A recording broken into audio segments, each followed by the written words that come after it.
அனைவருக்கும் என்னுடைய அன்பான காலை வணக்கம். My respectful greetings to all the young children who are in this wonderful place. I know it's a great Onam day, it's a holiday, but still you all have chosen to sacrifice your holiday, the first half of the day. Be a part of the tree planting event where more than 1,008 trees we all have planted, and more importantly showcase your clubs to us. And I'm very deeply grateful of the sacrifice that you made today on a holiday to be with us. Thank you so much for that. My intention especially is to make your time worthwhile, because you all have come here, you're sitting here. And some great people are sitting here. A person whom I really deeply admire, your managing director of this wonderful school, Roots Ramasamy Ayya, and who's a technocrat by himself, patent holder of multiple things, a person who constantly pushes the boundaries of engineering, keeps inventing, competes with the best in the global world. I'm sure the children here many times when we sit next to Taj Mahal, we might not understand what Taj Mahal is truly about. You go to a person who's having a house 1 kilometer from Taj Mahal. You ask him, what is Taj Mahal? He'll say, oh, it is white in color, it's made up of marble, it's a very old building. But you talk to a person who's traveling to see Taj Mahal for about 6 hours, 10 hours, 15 hours. He will say, oh, Taj Mahal is a great place, it's like this, like that.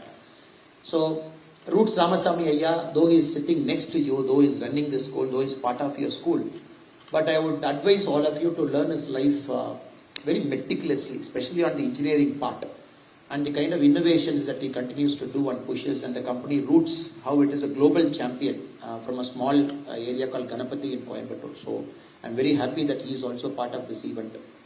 Ayyakoka Subramaniam avargal, he's trying to hit his 80s, his 70s, late 70s now, but always young at heart, continues to speak for the state, for the country, very nationalist at heart, ran very successful companies by himself.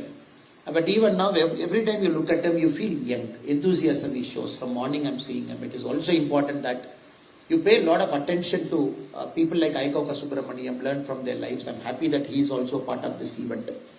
And principal madam who had chosen to be a part of the school from the beginning till now, Madam Uma Mageshwari, and my respectful greetings. It is people like you, longevity in an institution, staying with the institution for about 20, 30, 40, 50, 60 years. That is how institutions are built. And you have chosen to sacrifice a lot of things in your life to be a part of this wonderful institution. My compliments and respects to you. And the vice principal of this wonderful institution, Sir Shaktivel, is also with us. Again, a similar caliber person. From start to end, he is also part of this. It is people like you build this next generation. So they come and serve us. Thank you so much to both of you. And a person whom I greatly admire, wears multiple hats, Kavidas Nayya. Though he was designated human resource head of the Roots industry, but he does more things more than that. Travels around. I see him in many functions, talks to college students, motivates us. I'm a big fan of his speech. I'm very happy that you are getting this guy whom he's in so much demand outside this school. Everybody wants Kavidasan to come and talk and be part of him.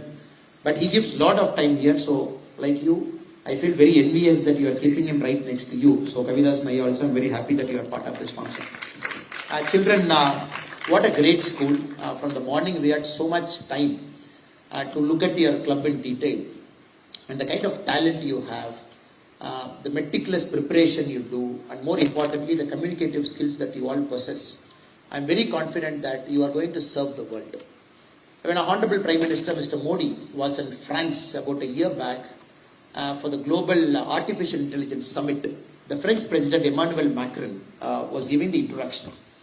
He said, India is becoming the envy of the world.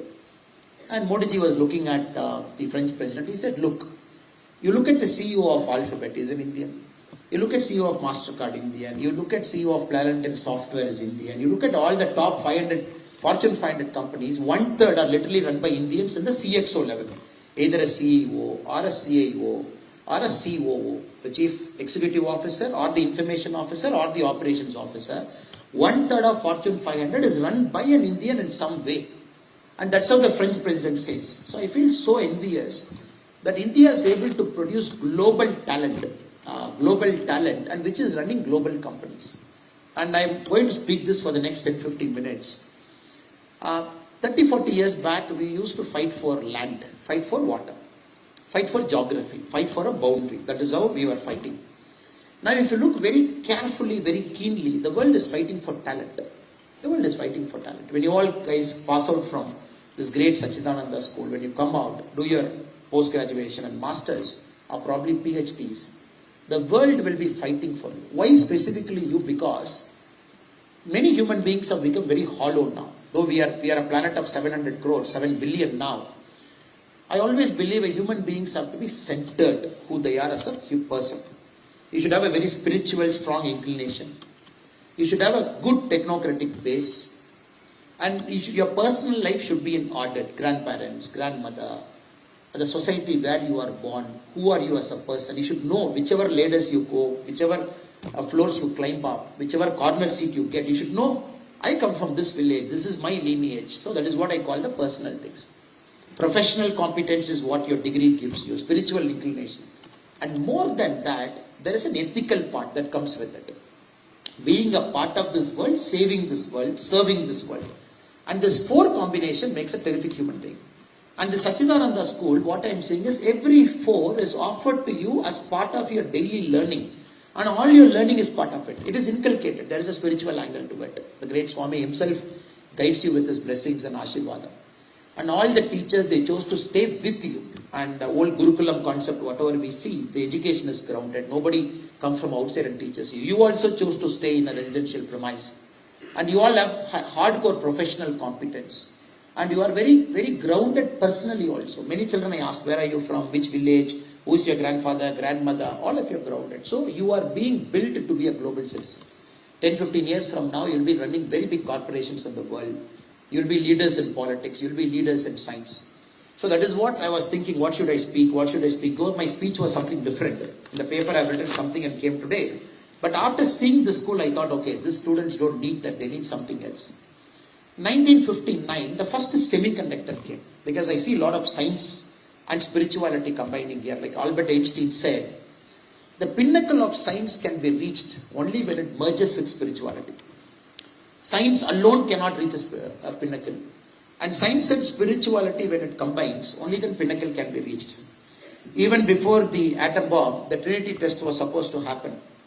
Oppenheimer had a lot of doubts in his mind whether he should go for an atom bomb, whether he should lead the team, which is in the process of developing that thing in the American lab before they went to Nevada desert to blast it.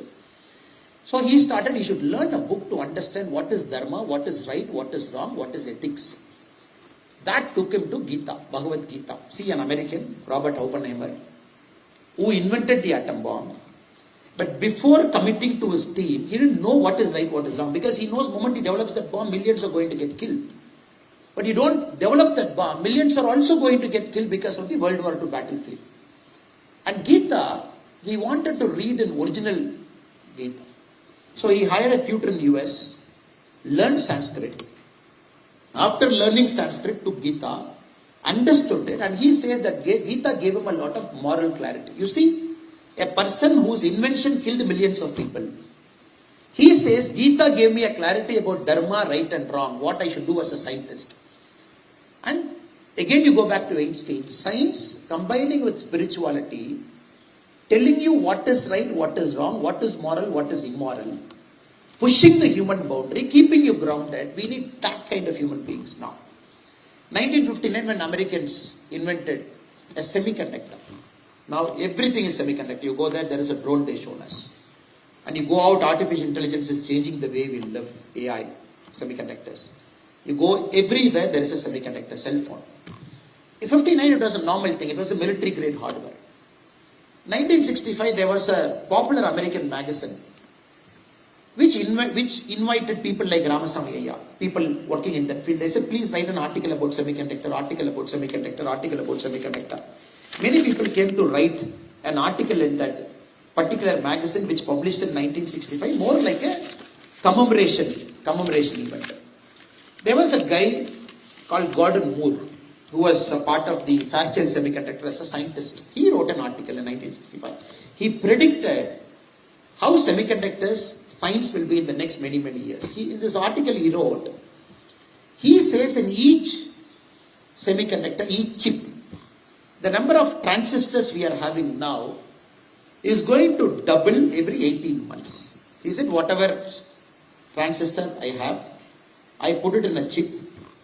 He said it is going to double every 18 years. He wrote it in 1965. 1975, they checked it. So at that point of time, one chip, what you call the microchip, was having 65,670 transistors packed into one chip. So going by 65 logic of Moore, you do every 18 months double. It should have been reached about 64,000 odd chips, transistors. So he almost got it right. Only about 1% off he had. He said, science is going to go so advanced and people are going to have so much capability in the future. It is going to double every 18 months and we are going to solve all the world's problems. This is one part. Now, second part, the invention of Americans have gone down by a factor of 41. Meaning, if 100 people made an invention, it gave a certain economic output. Now, 41% more people have to join, which means 141 people have to join together to make a similar invention to give a similar economic output. So, one end, a person like Gordon Moore said, the world is going to go exponential. Every 18 months, doubling is going to happen. What was a normal semiconductor in 1959 has become a gigantic NVIDIA kind of company, which has created computers of different scale, which is running the world. At the same end, the diminishing returns of human mind is coming down. 100 people, what they were doing as scientists, PhDs, researchers, now 141 people are doing the same work. This is where I believe India is going to succeed. Because Americans are the Western people who had the sole ownership of knowledge many years back. Now to generate the same knowledge, they need more people. Now countries like India, which has got spiritual grounding, which is going to have all the 4 boxes ticked, centered human being, when you get into frontier technology, you are going to deliver. Now, I am going to take you back to the French president, what he said. You see everywhere Indians are running. You see 1/3 of Fortune 500 companies, Indians are in CXO position. Because we are grounded, because we are spiritually inclined, because we are able to know our personal things, because we are professionally competent, you are able to work in big organizations which are called hyperscalers.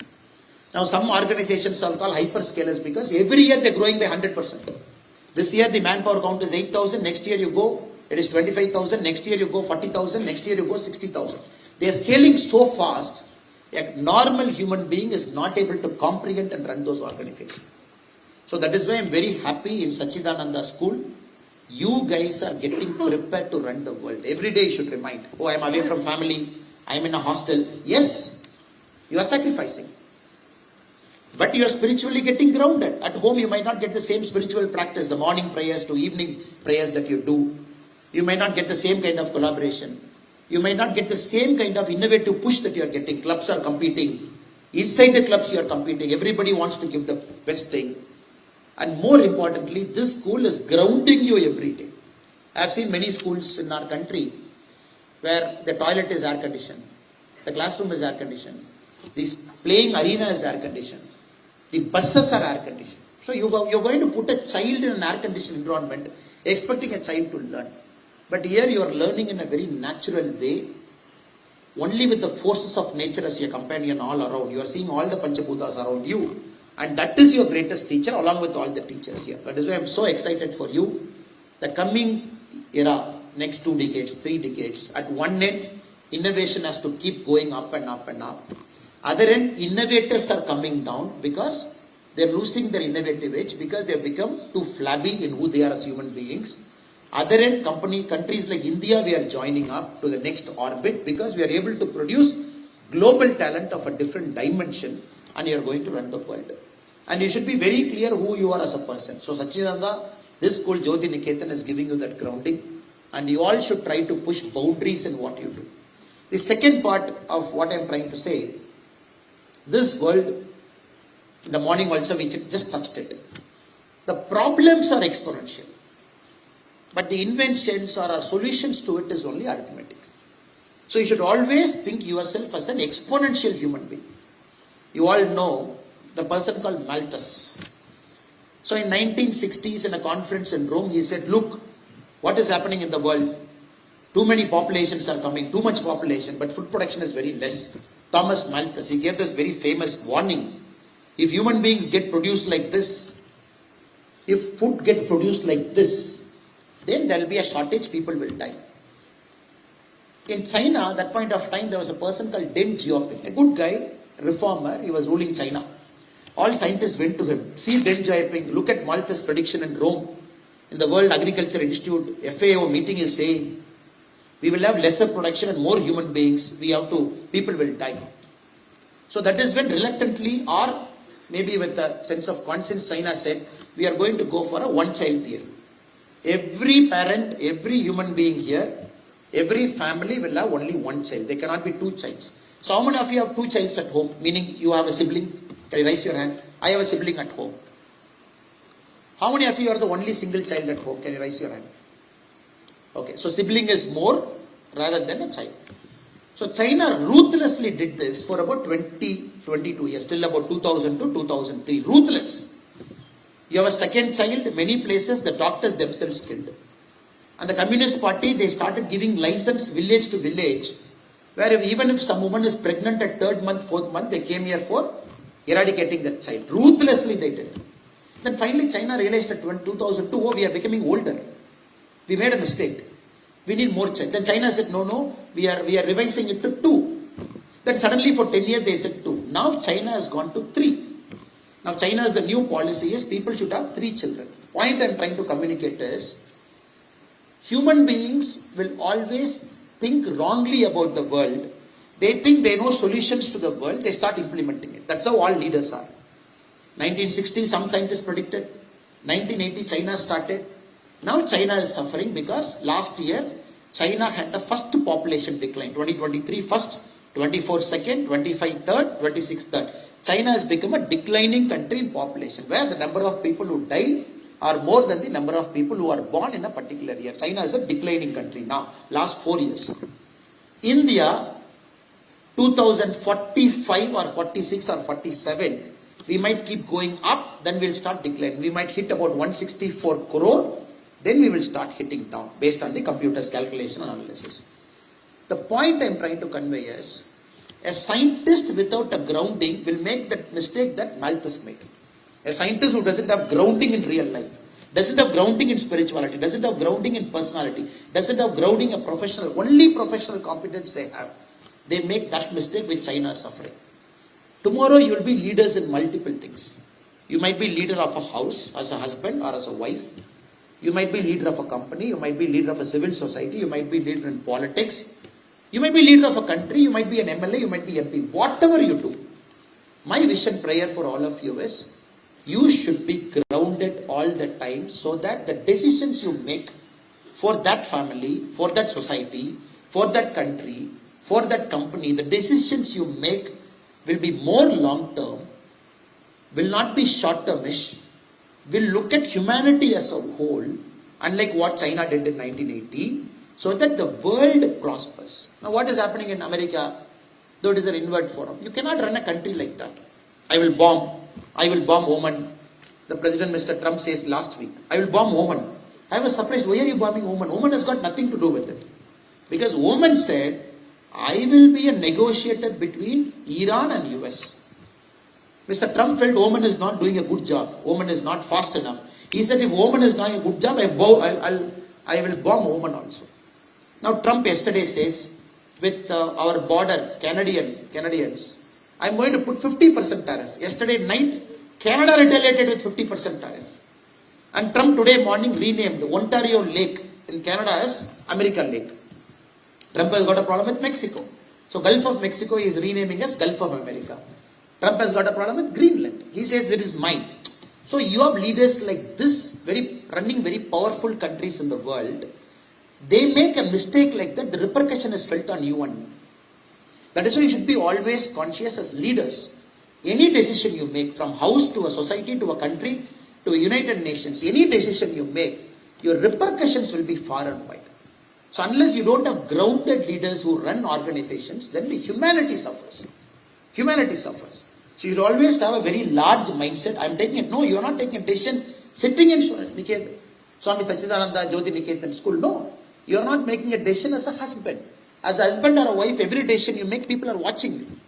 Every red light you don't follow in a scooter, you're teaching your child red light doesn't matter, government doesn't matter, system doesn't matter. And every time you don't vote for a correct person, you're telling your child, one day we don't take important decision in life, 5 years we suffer. And every time you pay a bribe, you're teaching your children, we can live our own life for short-term gains by paying a bribe and getting things done, but not long-term is to build a country. And every time you travel in a plane, you travel in a public space, you speak loudly, disturb somebody with a loud joke. We are saying community and society doesn't matter. Every time you put a small dirt or a small plastic wrapper outside in our country, you are telling your countrymen, in my country I can live the way I want, nobody can question me.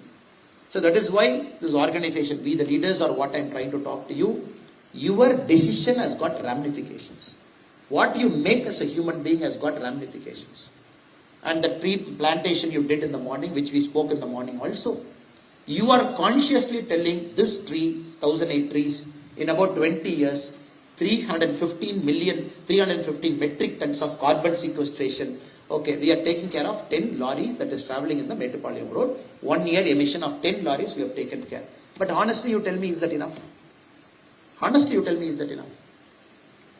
Per day addition of lorry, per day. Hero Honda produces about 2.5 million two-wheelers every year. 2.5 million two-wheelers every year. So you're just adding 25 lakh two-wheelers to the road.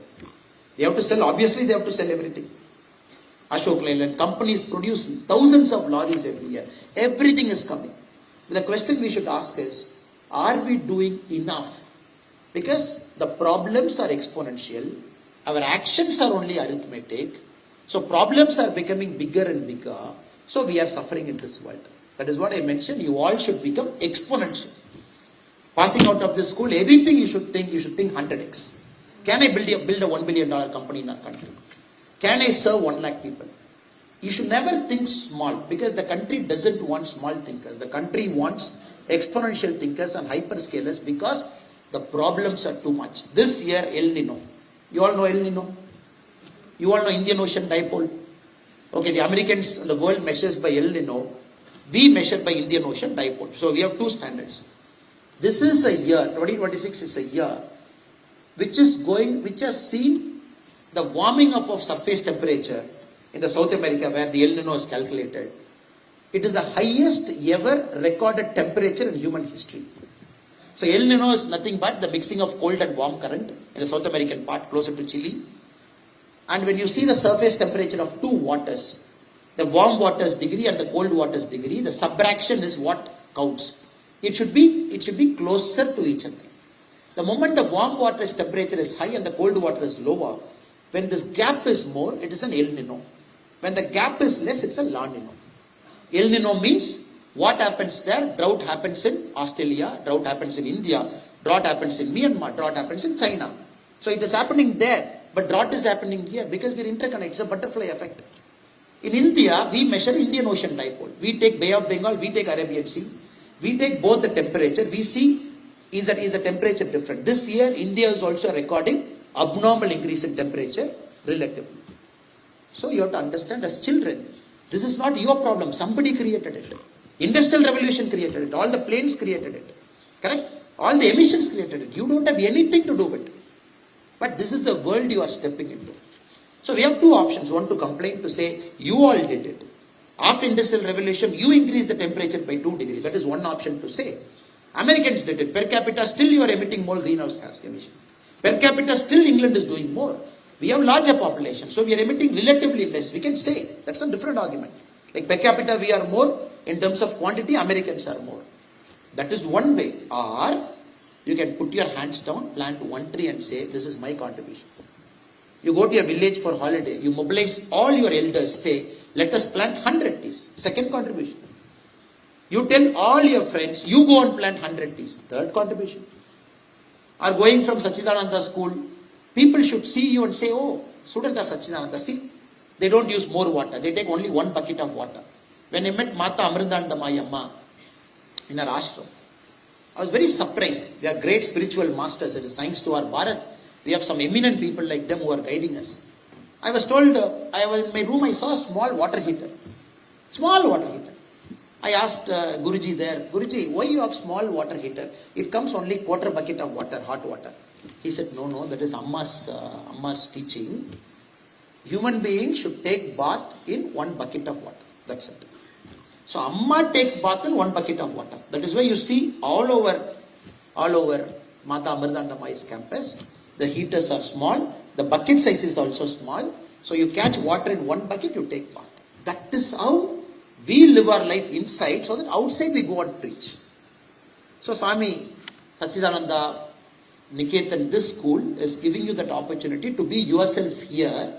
When you walk out, people should see you as a living example. The way you talk, the way you live your life, the way you treat the resources of the planet, the way you talk, the way you speak, the way you conduct yourself. So there is a greatest privilege and blessing you all have. So complicated world, problems, exponential arithmetic. So don't think arithmetic, be exponential.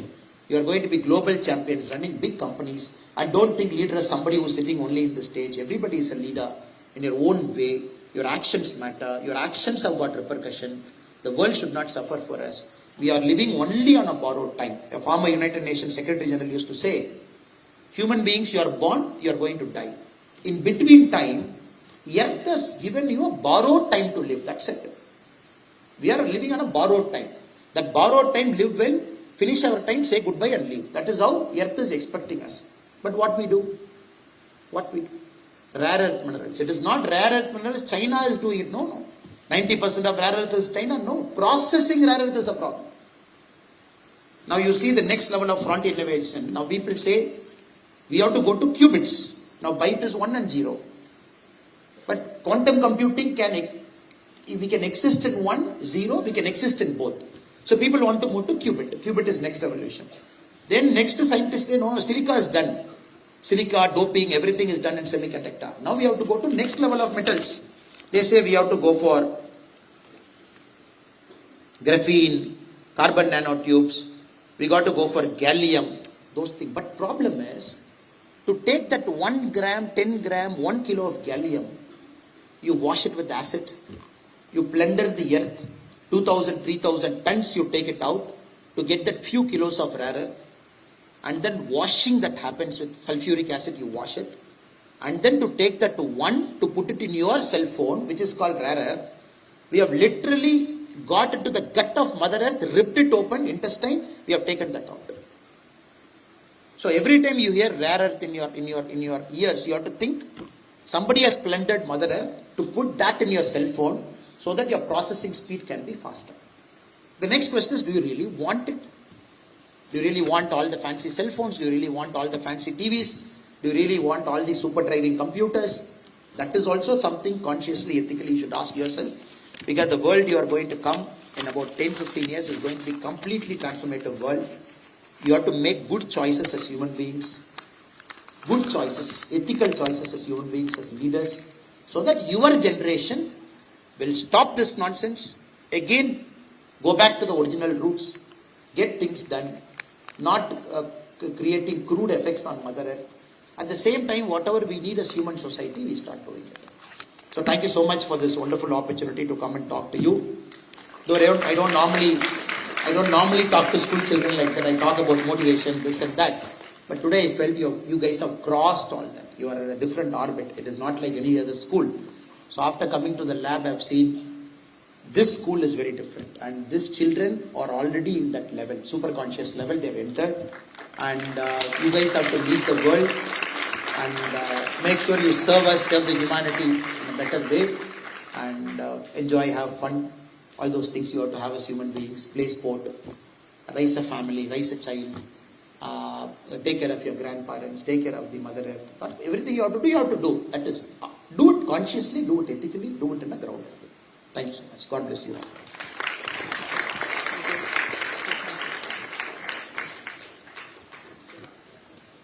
Thank you very much for your words of wisdom, sir. Now it's the open forum to all our children. So whatever the questions, if at all you have, you can raise your questions. You can introduce yourself with your name, class, and then you can take. Good morning, sir. I'm Akshar, grade 10B.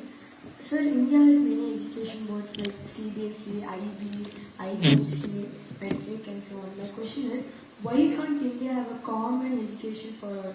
Doesn't this cause prejudice or inequality among students? 100% it causes prejudice and inequality. The problem is, if you have to go for a doctor or an engineering degree after this, lot of problems you are facing. I come from a CBSE board, I come from IB board, there is a scaling, there is this, there is that. I feel really sad in our country that children of multiple levels, when they go to a same college or a common entrance, children are suffering.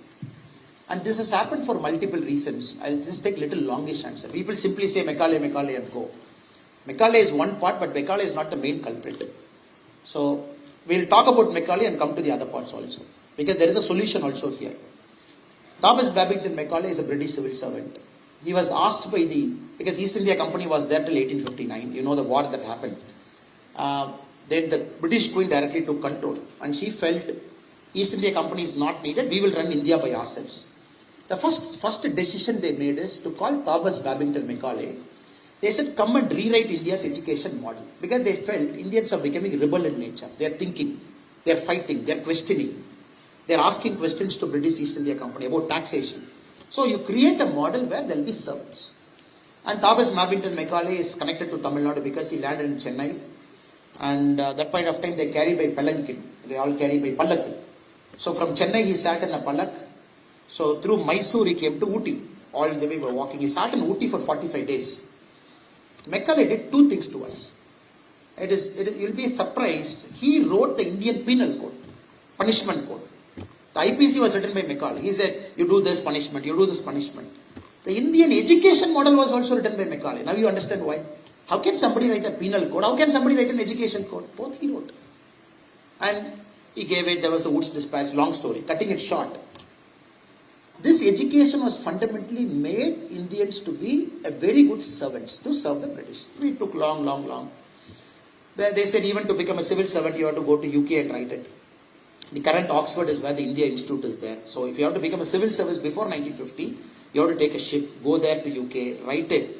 And subjects they say you have to pass Greek, you have to pass Latin. We are like, how can you pass Greek and Latin? We come from India, there is no Greek and Latin here. So the people who pass civil service initially under British, they have to learn a Greek or Latin. So British made sure nobody should become an Indian civil servant coming from India. British said we are equal to everybody. But you write this exam and to show you are equal. How can I go and write French to show I am equal in France? So despite that, people passed the exam. People like Satyendranath, the first guy, Indian civil servant who passed it, they went there, went by ship, stayed there, they passed. One of the greatest example who passed the civil service exam is Netaji Subhash Chandra Bose. He passed the Indian civil service, but he refused to join. He said, I am not joining. What nonsense is this? I will not join this. He passed, he came out. In fact, he just went for training and came out. So we have a lot of examples where they felt the system is discriminating. But the problem is, after 1950 also, the focus was less on education and more on poverty alleviation. We felt India is poor, a lot of poverty. So government spent very little time focusing on education. So we went by 5-year plans. We said, okay, poverty alleviation, giving food, taking care of ration shop, giving rice. This was the thing. We started thinking about education only when, in the late 90s and early 2000s, when we felt, okay, now we need to focus on education also. That is the problem. The problem that we did is, we started focusing on education too late. So your grandparents and your fathers never had access to quality education. Universities were very little. Colleges were very low. They never had an opportunity to apply for a decent job also. Only in the last 10 years, all these confusions have started. We opened up the education sector. Everybody started coming. No, I want to run ICSE. I'm from the Cambridge model. I want to run Cambridge. So it is a reckless opening up of education model. The first mistake, we never focused on education. The second mistake, we focus on education fully to open it without having a national plan. So everybody, we said, okay, you want to run this, you run. You want to run this, you run. You want to run British IB, run. You want to run this, run. Then CBSE. In states like Tamil Nadu, which was below 100 15 years back, now it has crossed 2,500 in a matter of 15 years. Because Tamil Nadu government for a long time said, no, you have to focus only on state education, only on matriculation. We will not give permission to CBSE. But middle class wanted quality CBSE. They said, we want quality CBSE, we want Hindi, we want other language, we want English, we want Tamil. Then CBSE started.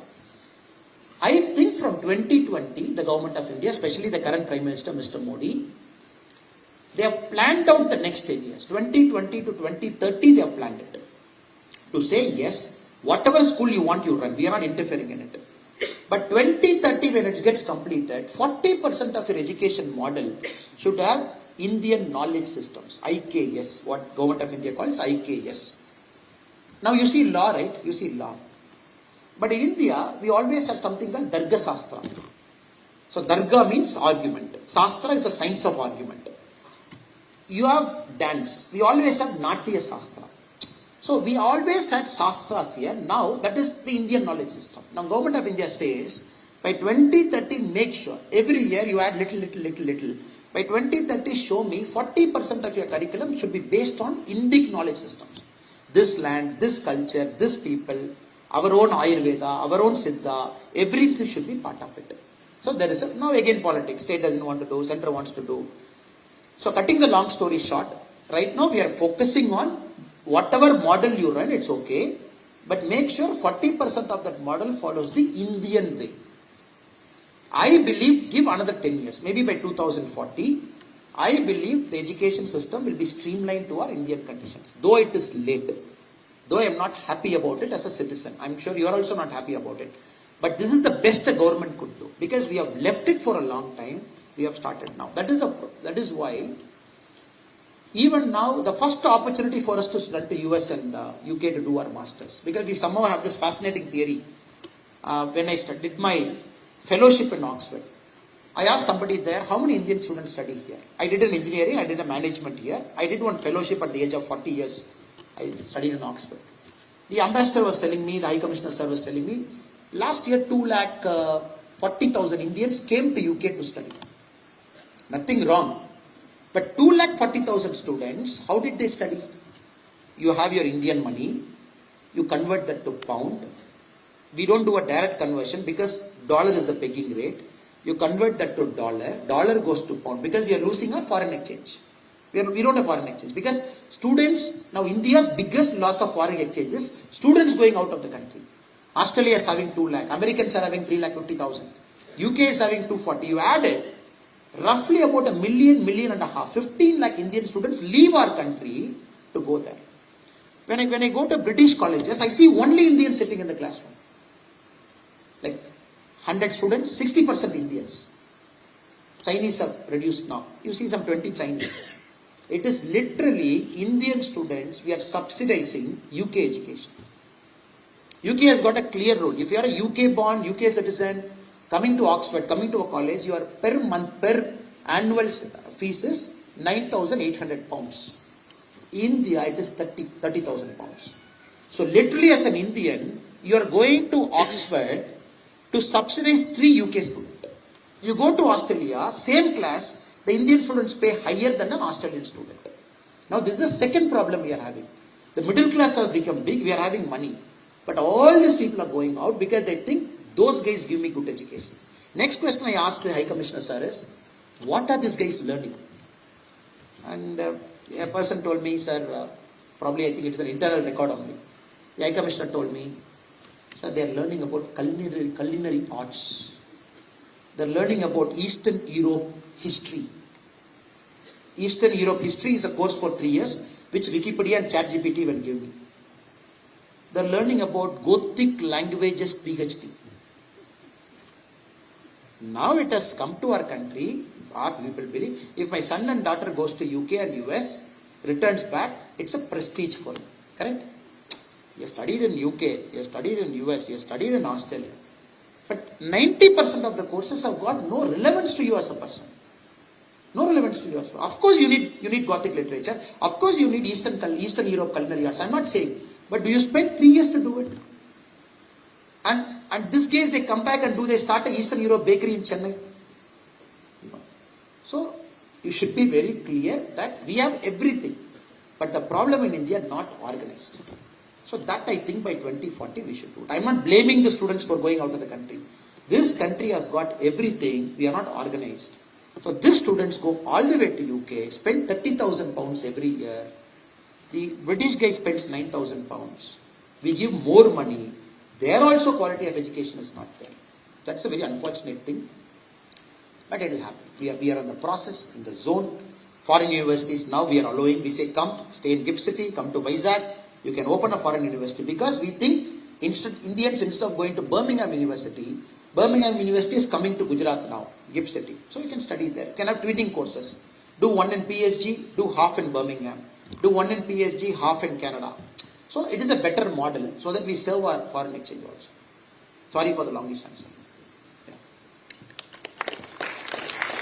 The Iranian delegate.